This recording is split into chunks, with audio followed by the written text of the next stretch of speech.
ईसाई धर्म जो है उसमें, क्रिश्चियन धर्म जो है उसमें जो पादरी होते हैं, प्रीस्ट होते हैं, वो क्या है, लोगों को, क्योंकि वो मिशनरी चलाते हैं तो वो क्या करते हैं, लोगों को कन्वर्ट कर देते हैं, धन के लालच दे के, वस्त्र का लालच दे करके, कुछ भी लालच दे करके, कुछ नहीं तो लोगों की सेवा करके, कुछ को फोर्सफुली, जबरदस्ती। भारत में भी कई जगह ये सब चलता है। बेचारे आदिवासी बेचारे भोले भाले हैं, जिनको कपड़ा नहीं है, अन्न नहीं है, हमारे सनातन धर्म की लोग उनकी मदद नहीं करते, क्योंकि हम बड़े स्वार्थी हैं। हम 2 रुपया भी कऊ मंदिर में चढ़ा दे तो समझ लेते हैं हमने भगवान का भी कल्याण कर दिया, अपना तो कर ही लिया, भगवान का भी कर दिया साथ में। आज ईसाई धर्म की मिशनरियां बाहर चलती हैं, कारण ये है कि हम हमारे ही लोगों की मदद नहीं कर पाते, उनकी सहायता नहीं कर पा रहे, उनको कपड़े, शिक्षा ये सब नहीं दे रहे। तो एक साधारण सा व्यक्ति जिसको खाने के लिए नहीं है, वस्त्र नहीं है, उसके लिए धर्म क्या है? अपना पेट पालना है, उसका धर्म है। जब उसका पेट भरेगा तभी तो वो धर्म के विषय में क्या सही है क्या गलत है ये सोचेगा।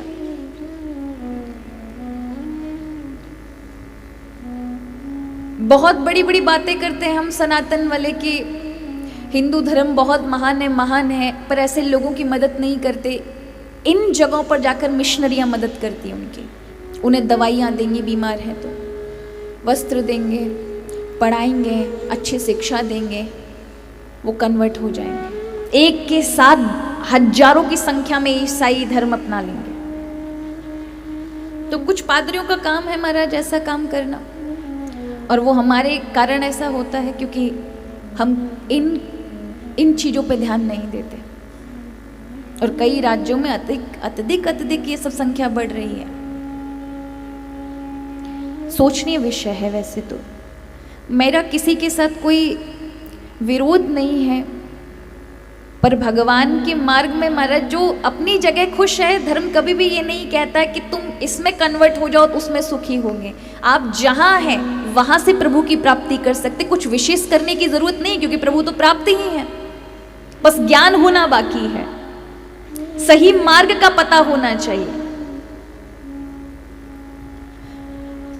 तो यहां पर एक पादरी जो प्रीस्ट था, वो महाराज अपने आसपास के सारे लोगों को धर्म का कन्वर्ट करा देता था कि भाई ईसाई धर्म अपनाओ, बाइबल पढ़ो, ये सब करो, वो सब करो। उसने लगभग अपने क्षेत्र का पूरा हिस्सा जो था वो ईसाई बना दी।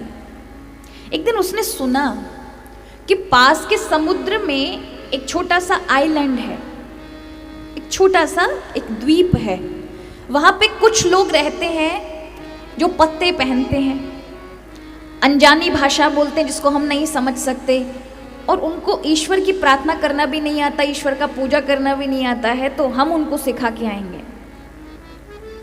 तो वो प्रीस्ट क्या करता है, वो पादरी महाराज 50-100 लोगों को साथ में लेके जाता है, एक बोट पे बैठ करके, एक नाव में बैठ करके। अब वहां जाता है तो वो आदिवासी जो थे बेचारे द्वीप में रहने वाले, वो बहुत खुश थे, मतलब बहुत ज़्यादा खुश, क्योंकि भोले भाले, कुछ पता नहीं है, बहुत खुश हैं, बस वही पत्ते पहनकर उनको सब आनंद मिलता है, जो कुछ मिल जाए उसी में खुश हैं। उन्होंने देखा खुश तो हैं पर फिर भी कमी, क्योंकि ईसाई नहीं है, इनको ईसाई बना दो तब ये सही दिशा पे होंगे। उन्होंने देखा उनके पास प्रार्थना भी नहीं है, प्रार्थना भी ऐसे जिसको कोई समझ नहीं है, उसमें कोई ईश्वर नहीं है, उल्टी सीधी प्रार्थना कर रहे हैं। तो उन्होंने इकट्ठा किया कि तुमको ये किसने सिखाया, क्या तुमको नहीं पता कि ईश्वर की प्रार्थना कैसे करते? उनमें से एक आध कोई व्यक्ति था समझदार, वो इशारे से समझ के कहता कि हमारे पास 3 साधु हैं जो हमको सिखाते पढ़ाते हैं। तो उन्होंने कहा देखो इतने लोग हैं, इनको कैसे सिखाएंगे, काम करते उन 3 साधुओं को पकड़ते हैं, उन 3 साधुओं को पकड़ेंगे, उनको सिखाएंगे, वो इन सबको सिखा देंगे। अब पादरी अपनी पूरे आडंबर के साथ गए, 50 लोग उनके पीछे, सोने का महाराज मुकुट लगा के, हाथ में सोने की छड़ी लेकर के 50-100 लोगों के साथ अब उन्होंने देखा कि समुद्र के किनारे रेत पर पत्ते पहन करके धूल मिट्टी से सने हुए 3, जिनको देखने में लग भी नहीं रहा कि साधु संत हैं, ऐसे बावरे भोले भाले से 3 संत बैठे हैं। और जैसे ही पादरी की बोट रुकी, नाव रुकी, और वो सारे लोग जब बाहर आते हैं 15-20 लोग, और आगे आगे पादरी सोने का मुकुट पहन करके और हाथ में सोने की छड़ी लेकर, और पीछे 50 लोग उसके साथ, ये देख करके बेचारे तीनों संत उठ खड़े हुए हाथ जोड़ करके। उनको लगा न जाने कौन सा फरिश्ता आ गया। अब वो प्रणाम करते हैं। उन्होंने कहा, पादरी कहते हैं कि तुमने ये जो गलत सलत इन लोगों को, भोले भालों को तुमने गलत शिक्षा दी है, तुमको पता है इनको क्या तुमने देना चाहिए? उन्होंने कहा, हमको तो कुछ नहीं आता, आप बता दो। उन्होंने कहा, क्या तुम बाइबिल को जानते हो? बेचारे भोले वाले, उन्होंने कहा, क्या कुछ खाने की चीज़ है क्या? बोले, खाने की चीज़ नहीं है, तुम्हें स्वर्ग पहुंचा देगी। उन्होंने कहा, हम तो नहीं जानते।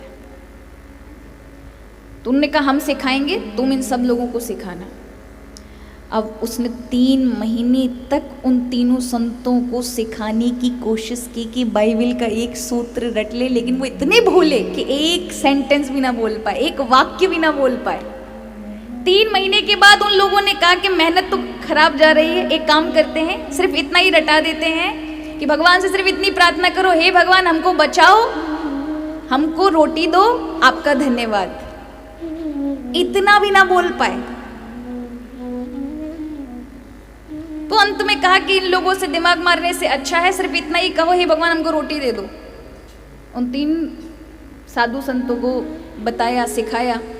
उनमें से 1-2 को आ गया, हे भगवान हमको रोटी दे दो।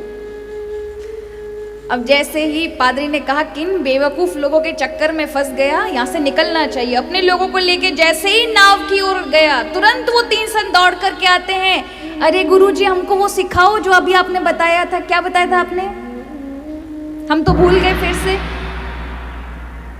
तो फिर यहाँ पर वो कहते कि मैंने तो सिर्फ इतना ही बताया कि भगवान रोटी दे दो, बस इतना ही। ठीक है।